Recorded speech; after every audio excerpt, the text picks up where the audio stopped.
Welcome to this video, guys. Let's see how we can add Git and use Git in Cursor. So before using Git in Cursor, first thing we need to do is install Git. To install Git, go to this URL. I'll have this link in the description below. And here you can just click on install for Windows. If you are on Mac or Linux, this will be installed for Mac or Linux. Click here and your download page will open. Here you can see two options, Git for Windows x64 or Git for Windows ARM64. In most cases, you will have to click on this x64 one. Now this is the architecture of your CPU. If you want to know how you can check the architecture of your CPU, again, check the video in the description below. Now click on this Windows/x64 setup. Now download is starting.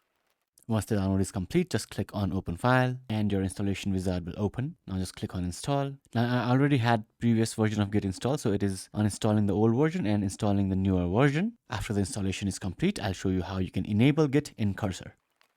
Once the installation is complete, you can uncheck view release notes and now just click on finish. To verify if you have Git installed or not, press your Windows key and open command prompt, enter git status or git --version. You will see fatal not a Git repository when you do git status, and when you do git version, you will see the version of Git that is installed in your system. Once Git is installed, now you can switch back to Cursor. Here in Cursor, click on File, scroll down to Preferences and click on VS Code Settings, and here search for Git. Here in this left tab, you will see Git. You can click on this, and as you can see, there are a lot of options here related to Git.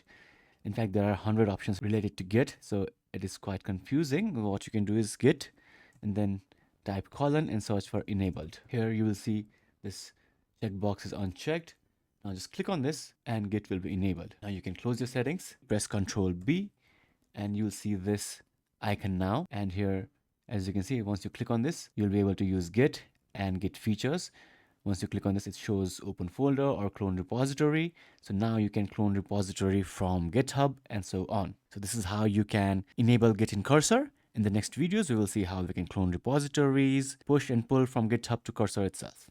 If you have any questions, let me know in the comments below.